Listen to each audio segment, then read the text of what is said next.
Hello everyone, so I am here again with a video.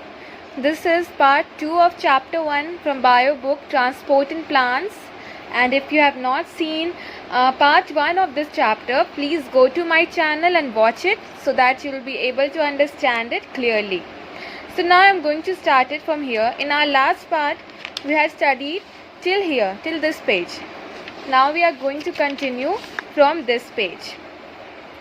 This is in the starting it is activity 2, so you can just read it on yourself, and if you have any problem you can write it in the comment box. I'll definitely make a video on any activity if you are not able to understand. So but for now we are going to start from this topic, transport of food. So we have already studied about transportation of food. Now, during photosynthesis, the plants produce their food as glucose, which is stored in the form of starch. So, photosynthesis के process के बाद जो plants अपना food produce करते हैं वो glucose होता है, ग्लूकोज के फॉर्म में ग्लूकोज होता है और वो stored हुआ रहता है स्टार्च के फॉर्म में, okay. And this starch is transported in the form of sucrose solution through the phloem upwards and downwards to all parts of the plant, including its roots. तो क्योंकि ये फूड है तो हमने फ्लोएम का function पढ़ा था कि उसका फंक्शन है फूड ट्रांसपोर्ट करना और जाइलम का फंक्शन है वाटर एंड मिनरल्स. तो यहाँ पे फ्लोएम काम करता है फूड लीफ से, जो भी डाउनस्टेयर्स पे जो भी हैं पार्ट्स प्लांट के या अपस्टेयर्स पे हैं, अपवर्ड्स हैं, तो उनको ये प्लांट्स के हर पार्ट में ये फूड ट्रांसपोर्ट कर देता है. And this is also called translocation of solutes. Solutes means food. Translocation मतलब एक जगह से दूसरी जगह पे ट्रांसफ़र करना. So this process is called translocation of solutes, that is food. Now water absorption by the roots. We are familiar with the absorption of water by plotting paper or by cotton dipped in water. In both cases, water is absorbed by the property of capillarity, attraction of water molecules towards narrow spaces, and surface tension. But the absorption of water by the roots is quite different. To understand it, let us first consider the structure of the roots. So, हम सबको पता है water absorb, यहाँ पे दो example दिया है. एक तो पेपर ब्लॉट करने वाला और एक कॉटन डिप करने वाला एग्जाम्पल दिया है. तो अगर हम कॉटन डिप करते हैं या पेपर को ब्लॉट करते हैं वाटर में तो पानी एब्जॉर्ब होता है, water is absorbed. So in both cases water is absorb by the property of capillarity. Capillarity ये इसकी डिफिनेशन है. कैपिलैरिटी मीन्स जो अट्रैक्शन होता है वाटर मॉलिक्यूल्स का नैरो स्पेसेस पे, नैरो स्पेसेस की तरफ जो अट्रैक्शन होता है उसको कहते हैं कैपिलैरिटी. तो इन दोनों चीज़ से एक तो कैपिलैरिटी और एक सरफेस टेंशन से वाटर एब्जॉर्ब होता है, दोनों प्रॉपर्टी से, ठीक है. लेकिन एब्जॉर्प्शन जो रूट्स जो एब्जॉर्ब करती है वाटर वो थोड़ा डिफरेंट है. तो अब हम लोग इसको पढ़ेंगे रूट के एब्जॉर्प्शन के बारे में. So let us study this. The root system of plants consist of a main root which gives out lateral branch roots. The lateral roots bear a large number of fine outgrowths called root hairs. सो यहाँ पे root system दिया है plant का इस diagram में. तो ये जो डायग्राम है इसमें रूट सिस्टम दिया हुआ है, ठीक है. ये लैटरल रूट है, this is the main root, और इस मेन रूट से बहुत सारी रूट्स की रूट ग्रो किए हैं, इन्हें कहते हैं लैटरल रूट. और ये जो आप छोटा छोटा देख रहे हो इस तरह से, ये है रूट हेयर, ओके. तो ये बाहर का भी मैग्नीफाइड व्यू नहीं है. इसके बाद हम लोग जो पिक्चर स्टडी में पढ़ेंगे वो एक मैग्नीफाइड रूट. ये this is this diagram, this is a magnified root. तो अब हम लोग इसके बारे में पढ़ेंगे. Root hair given below is a magnified view of a root hair. It is a long protuberance extension of an epidermal cell of the root. This cell, being a plant cell, has an outer cell wall and an inner cell membrane. So now आप ये वाला diagram देखो, this diagram root hair highly magnified है. जो ये root hair जो यहाँ मैंने रूट हेयर आपको दिखाया, ये छोटे छोटे जो हैं इन्हीं को मैग्नीफाई करके यहाँ पे ये दिखाया गया है, ठीक है. तो ये एपिडर्मल सेल से बने हैं. रूट के जो एपिडर्मल सेल्स होते हैं उनसे ये बने हैं, ये सारे वही हैं. और ये आप सबसे बाहर जो लाइन देख रहे हो ये सेल वॉल, और इसकी इनर लाइन जो है वो है सेल मेम्ब्रेन, और ये जो साइटोप्लाज्म है, ये तो आप सब लोग पढ़े हो, cytoplasm, nucleus, everything you have studied. So this is the overall diagram of root hair. This is root hair, this is the hair. Okay, ये सेल्स हैं रूट के, जो मेन रूट मैंने आपको दिखाया था, या फिर जो लैटरल रूट्स होते हैं, ये लैटरल रूट है और ये है रूट हेयर, और ये इसके सारे पार्ट्स हैं, cell membrane, cell wall, cytoplasm and nucleus. ठीक है. Now the next thing, that is the the outer cell wall is rigid and the inner cell membrane encloses the nucleus, cytoplasm and its contents. तो जो cell wall है, wall आप सब जानते हो, wall बहुत कड़ी होती है, चाहे वो हमारे घर की वॉल क्यों ना हो, और इसकी भी वॉल उसी तरह कड़ी होती है ताकि इसको प्रोटेक्ट कर सकते, इससे इसके जो अंदर कंटेंट्स हैं इसे प्रोटेक्ट कर सकते. ठीक है, जैसे न्यूक्लियस है, साइटोप्लाज्म है, सेल मेम्ब्रेन है, तो ये इसको प्रोटेक्ट करता है सेल वॉल. ठीक है. The cell wall is said to be freely permeable as it allows all substances to pass through it. So इसमें कोई रिस्ट्रिक्शंस नहीं है, इसमें सारे जितने भी पार्ट्स, जितने भी सब्सटेंसेस होते हैं वो सबको अलाउ करता है अपने से पास करने में. ठीक है, इसका कोई रिस्ट्रिक्शंस नहीं है. लेकिन जो सेल मेम्ब्रेन है वो सेमी परमिएबल है. ठीक है, ये सिर्फ वाटर मॉलिक्यूल्स को पास करने की परमिशन देता है. ठीक है, it allows the water molecules to pass through it but prevents the entry of any larger molecules. Larger molecules in the sense sugar molecules, इस शुगर मॉलिक्यूल्स को पास करने नहीं देता है. It allows only water molecules to pass through it. मतलब I can explain it on diagram. So just a minute. So I am just drawing a rough diagram here so you can see or you can understand it clearly. Okay, just suppose that this is the cell wall, okay, and this is the cell membrane. This is the cell membrane and this is the cell wall.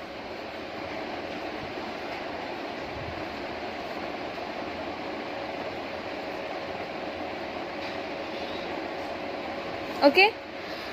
अब यहाँ से मान लो यहाँ कोई पानी डाला और पानी के वाटर मॉलिक्यूल्स है, शुगर मॉलिक्यूल्स है, इसमें बहुत सारे मिनरल्स हैं.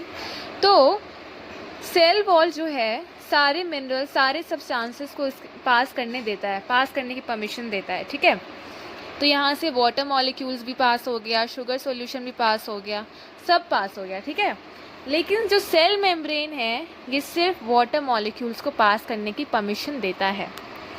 तो यहाँ तक सारे लोग आ जाएंगे बट यहाँ से यहाँ पे सिर्फ वाटर मॉलिक्यूल्स आ सकते हैं. Now let's take example, like ये इंडिया का बॉर्डर है. ओके, ये इंडिया का बॉर्डर है और यहाँ पे सारे लोग आ गए, सारे लोग आ गए. यहाँ पे ये इंडिया का आउटर बॉर्डर है और ये इनर, मतलब यहाँ पे इंडिया के बाहर का बॉर्डर है और यहाँ पे अंदर कर सकते हैं, इंडिया के बॉर्डर से इंटर कर सकते हैं. ठीक है, तो यहाँ पे मान लो कि सारे सिटीजन्स आ गए, इंडियंस आ गए, पाकिस्तानीज आ गए या चाइनीज़ आ गए, सब आ गए. ठीक है, बट इंडिया के अंदर सिर्फ कौन घुसेंगे? Indians, Indian citizens. तो उसी तरह इसका भी वही है. ठीक है, यहाँ पे सब आ जाएंगे, सारे सब्सटेंसेस आ जाएंगे, बट अंदर कहाँ कौन जाएगा? रूट्स के अंदर कौन जाएगा? सिर्फ वाटर मॉलिक्यूल्स जाएंगे. I think you have understood it clearly. So इसीलिए सेल मेम्ब्रेन को सेमी परमिएबल कहा गया है. ठीक है, सेमी परमिएबल. और सेल वॉल सेमी परमिएबल नहीं, क्योंकि ये सारे सब्सटेंसेस को इन करने देता है. ठीक है, सो now this feature of the cell membrane facilitates the movement of water molecules from the soil into the root cells. So water molecules होते हैं, तो इसका यही फीचर है, जो सेल मेम्ब्रेन का यही फीचर, सेमी परमिएबल फीचर जो है इसका, यही फीचर अलाउ करता है सिर्फ वाटर मॉलिक्यूल्स को सॉइल से रूट सेल्स में जाने के लिए. ठीक है, now the cell sap. Cell sap in the root hair cell is said to be of a high concentration as it contains more solutes compared to the surrounding soil water. This promotes water absorption. अब ये cell SAP जो root hair cell में present होता है, cell SAP, ये high concentration का होता है. ठीक है, और इसके अकॉर्डिंग सॉइल जो है, सॉइल का जो वाटर है वो लो कंसंट्रेशन का होता है। तो इसकी इसी क्वालिटी की वजह से, क्योंकि ये हाई कंसंट्रेशन का है, तो इसकी वजह से वाटर एब्जॉर्प्शन होता है रूट्स में। क्योंकि ये क्यों हाई कंसंट्रेशन का है? क्योंकि इसमें सॉल्यूट्स ज़्यादा हैं, फूड इसमें ज़्यादा है। Okay, now speciality of root hairs. The root hairs are well suited for absorbing water from the soil in 3 ways. अब रूट हेयर्स की स्पेशलिटी यहाँ पे दी गई है कि रूट हेयर्स की जो स्पेशलिटी है कि ये क्यों सबसे ज़्यादा सूटेबल है वाटर एब्जॉर्ब करने के लिए। तो इसके थ्री रीजंस दिए हुए हैं। So we can see this. The numerous root hairs provide a large surface area. More the surface area greater is the absorption. तो जो रूट हेयर्स प्रेजेंट होते हैं रूट्स में, रूट हेयर्स जो होते हैं, तो इनका जो सरफेस होता है वो बहुत ही, सरफेस एरिया बहुत लार्ज होता है, और इसी की वजह से कि सरफेस एरिया लार्ज है तो एब्जॉर्प्शन भी बहुत ज़्यादा होगा। This is the first one. Now the second one, root hairs contain cell sap which is of a higher concentration than the surrounding soil water. ये अभी हमने ऊपर पढ़ा कि जो सेल सैप प्रेजेंट होता है रूट हेयर में वो हाई कंसनट्रेशन का होता है, वो हाई कंसंट्रेशन का होता है सॉइल वाटर के अकॉर्डिंग, इसीलिए एब्जॉर्प्शन ज़्यादा होता है। ठीक है। Now the third point, the cell wall is freely permeable, that is permits movement of all types of substances, but the cell membrane is semi permeable, it allows only some substances to pass through it. ये भी हमने ऊपर पढ़ा, इन दोनों की quality, cell wall freely permeable होता है लेकिन सेल मेम्ब्रेन सेमी परमिएबल होता है, इसीलिए वो सिर्फ वाटर मॉलिक्यूल्स को अलाउ करता है अपने थ्रू पास करने के लिए। ठीक है। तो these are the 3 speciality of root hairs. The nature of a semi permeable membrane can be illustrated by the following diagram, that is figure 1.6. I will be explaining you that.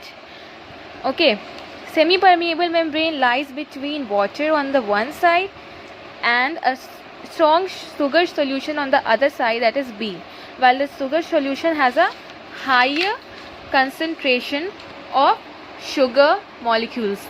These are no sugar molecules in water. So मैं आपको ये diagram बना के एक बार बताती हूँ. So let us see that. So this is side A and this is side B, and this is cell membrane, that is which is semi permeable. Okay, so you can say that this is semi permeable membrane. Okay, so this is semi permeable membrane and this is side A, this is side B. So this is the semi permeable membrane and you can say here this is the cell wall. Okay, cell wall है यहाँ पे, ये सारे molecules को pass करने की, सारे substances को पास करने की परमिशन दिया, बट सेमी परमिएबल मेम्ब्रेन के पास आके यहाँ पे इस डायरेक्शन में सिर्फ वाटर मॉलिक्यूल्स पास हो सकते हैं कि water molecules you can see that so smaller, they have the space to go here. Okay, but these sugar molecules they are so big, so they cannot pass through this, so only water molecules pass from this side. In other so you can see here, in other words, side A containing only water molecules is a dilute solution, whereas side B containing sugar solution is a concentrated solution, as here the water molecules are comparatively less and sugar molecules are more. So यहाँ पे क्या दिया हुआ है, ये dilute solution है क्योंकि यहाँ पे सिर्फ वाटर मॉलिक्यूल्स प्रेजेंट हैं, लेकिन ये साइड यहाँ पे शुगर सोल्यूशन भी है, वाटर मॉलिक्यूल्स भी है, तो ये कंसंट्रेटेड सोल्यूशन है. सो यहाँ पे जब वाटर मॉलिक्यूल्स ज़्यादा है तो ये वाटर मॉलिक्यूल्स को यहाँ बुलाएगा, तो जो थोड़े वाटर मॉलिक्यूल्स होते हैं वो इधर चले जाते हैं, लेकिन क्योंकि ये कंसंट्रेटेड सॉल्यूशन है, यहाँ पे शुगर सॉल्यूशन ज़्यादा है, तो ये अपनी तरफ अट्रैक्ट करेगा वाटर मॉलिक्यूल्स को, तो कुछ वाटर मॉलिक्यूल्स यहाँ चले जाएंगे, ज़्यादातर वाटर मॉलिक्यूल्स साइड बी पे जाएंगे, लेकिन जो कुछ वाटर मॉलिक्यूल्स होंगे वो इस साइड भी चले जाएंगे. सो इसी तरह हम आपको बता सकते हैं कि इसी तरह वाटर पास होता है, फिर सारे पार्ट्स को दिया जाता है वाटर, फिर लीव्स को मिलता है तो वो फूड प्रिपेयर करती है, तो फिर और प्रोसेस जो है वो चलता रहता है. Now here After a while, it will be observed that the level of water on side A decreases and the level of sugar solution on side B increases. This occurs because water molecules which are more on side A have moved across to side B where they are less in number. तो मैं आपको एक example देना चाहती हूँ daily life से. मान लो कि ये क्लासरूम है. ओके, ये क्लासरूम है, यहाँ बेंच है. ठीक है, these are the benches. This is A and this is B. Okay, इस तरफ गर्ल्स हैं, इस तरफ बॉयज़ हैं. लेकिन यहाँ पे कुछ गर्ल्स भी हैं. मान लो यहाँ अगर 15 बॉयज़ हैं तो यहाँ पे 5 गर्ल्स हैं, और यहाँ पे 12 गर्ल्स हैं. ठीक है, तो क्योंकि यहाँ पे गर्ल्स कम हैं, यहाँ गर्ल्स बॉयज़ सब मिला के ज़्यादा हैं, तो क्या होगा, यहाँ पे ये गर्ल्स इन गर्ल्स को बुलाएंगे कि नहीं यहाँ तुम आ जाओ, ताकि यहाँ बराबर हो जाए. ठीक है, तो यहाँ से मान लो 3 गर्ल्स या 4 गर्ल्स यहाँ चली गई. ठीक है, तो यहाँ कितनी गर्ल्स हो गई हैं, तो यहाँ 16 गर्ल्स हो गई. ठीक है, यहाँ से जब 4 गर्ल्स चली गई तो यहाँ कितनी बची 1, तो यहाँ पे भी 16 हो गई ना 16, यहाँ पे भी 16 हो गई. तो इसी तरह यहाँ दोनों इक्वल हो गए. तो उसी तरह यहाँ पे भी होता है. ठीक है, यहाँ वाटर मॉलिक्यूल्स कम है, यहाँ कम है, तो इसलिए ये सब बुलाते हैं इसे, तो यहाँ से ये जाते हैं ताकि इनकी भी तादाद यहाँ पे बराबर की हो जाए. तो इसीलिए यहाँ साइड ए में जो होते हैं वाटर मॉलिक्यूल्स डिक्रीज़ हो जाते हैं और साइड बी में इंक्रीज़ हो जाते हैं. अब इस प्रोसेस को क्या कहते हैं ये हम देखेंगे. The movement of water molecules from a dilute solution to a concentrated solution across a semi permeable membrane is known as osmosis. अभी मैंने आपको बताया वाटर मॉलिक्यूल्स जहाँ होते हैं वो dilute solution, और जहाँ शुगर सोल्यूशन होते हैं वहाँ पे कंसनट्रेटेड सोल्यूशन, तो उसे कहते हैं कंसनट्रेटेड सोल्यूशन. तो जब डिल्यूट सोल्यूशन से वाटर मॉलिक्यूल्स कंसनट्रेटेड सोल्यूशन की तरफ मूव करते हैं सेमी परमिएबल को क्रॉस करके, तो उसी प्रोसेस को कहते हैं ऑस्मोसिस. इस प्रोसेस को जो मैंने आपको बताया अभी. तो इसी तरह यहाँ पे 3 तरह के मूवमेंट्स होते हैं मॉलिक्यूल्स के प्लांट्स में. ठीक है, 3 तरह के. फर्स्ट होता है diffusion, then second is osmosis, and the third one is active transport. तो अभी हम लोग उस डिफ्यूजन के बारे में पहले पढ़ेंगे. So diffusion, soil, water and minerals move into the root hair cell by the simple process of diffusion. In daytime, carbon dioxide diffuses from the atmosphere into the leaf cells and oxygen diffuses out from the leaf cells into the atmosphere during photosynthesis. तो इस process में क्या है कि soil water जो होते हैं और मिनरल्स होते हैं वो रूट हेयर सेल में चले जाते हैं, इस प्रोसेस को कहते हैं डिफ्यूज़न. ओके, सो इस प्रोसेस को कहते हैं डिफ्यूज़न. लेकिन डे टाइम में जो कार्बन डाइऑक्साइड डिफ्यूज़ करता है एटमॉस्फेयर से लीफ की सेल्स में, और ऑक्सीजन डिफ्यूज़ करता है लीफ सेल से बाहर डिफ्यूज़ करता है, तो उसको भी डिफ्यूज़न कहते हैं. ठीक है, फोटोसिंथेसिस के वक्त जब कार्बन डाइऑक्साइड एटमॉस्फेयर से लीफ में एंटर करता है, और फिर जब ऑक्सीजन लीफ से बाहर एंटर करता है outside in the atmosphere, when it enters, that is also called diffusion.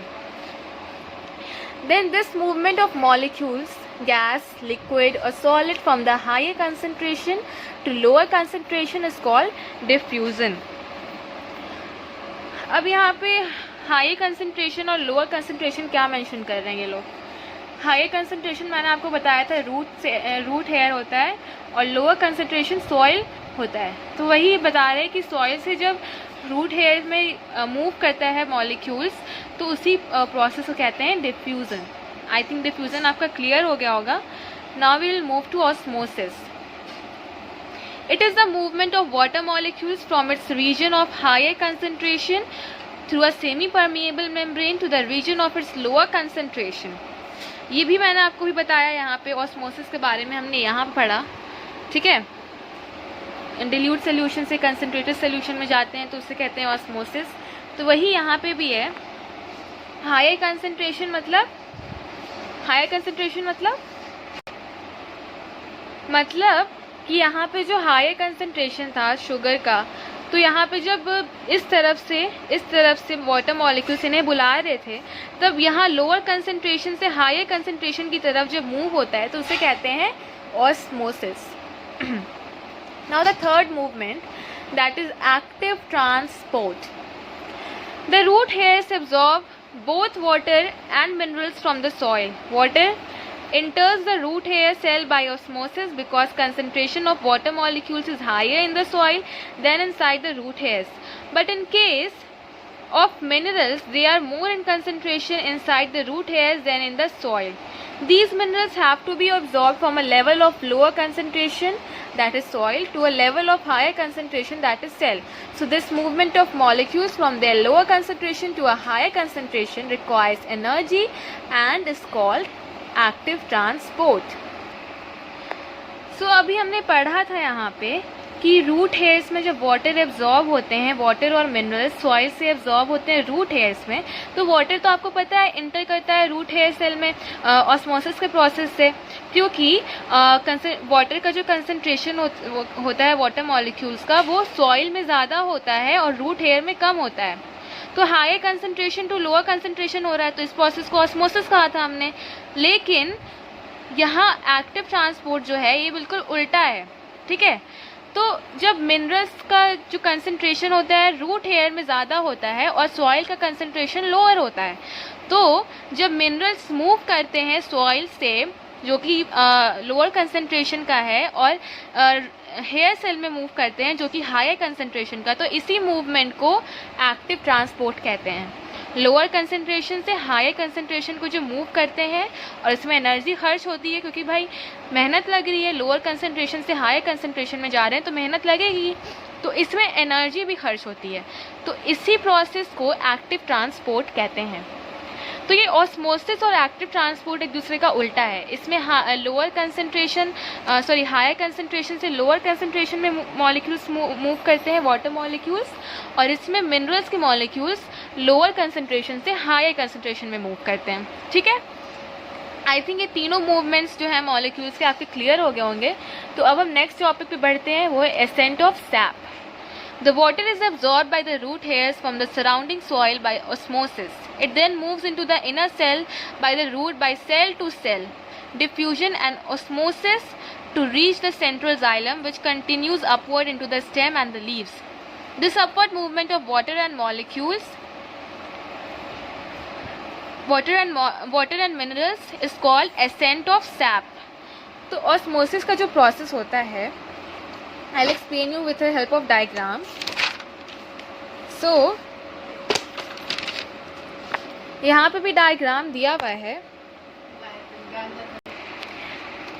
यहाँ आप देख सकते हो, यहाँ डायग्राम दिया हुआ है। ये रूट हेयर, ओके, और ये वाटर मिनरल्स हैं जो एंटर कर रहे हैं रूट हेयर में। तो यहाँ देखो ये सेल्स हैं, ओके, रूट के सेल्स हैं। तो सेल टू सेल जब ये जाता है, एक सेल से दूसरे सेल, फिर इसी तरह ऊपर जाता है, फिर लीव्स में जाता है, रूट्स में स्टेम में जाता है, जो वाइटल पार्ट्स हैं प्लांट के उसमें सब जगह जाता है ऊपर की तरफ। तो इसी अपवर्ड मूवमेंट को कहते हैं ascent of SAP. You can see the upward movement of water and minerals is called ascent of SAP. तो आज की वीडियो में बस इतना ही। आगे हम लोग रूट प्रेशर से कंटिन्यू करेंगे थर्ड पार्ट में, और थर्ड पार्ट में मैं ये चैप्टर कंप्लीट कर दूंगी। So if you have understood anything from my video, please like and subscribe my channel, comment in the comment box if you liked my explanation, or if you want any improvement in my explanation, please comment it in the comment box.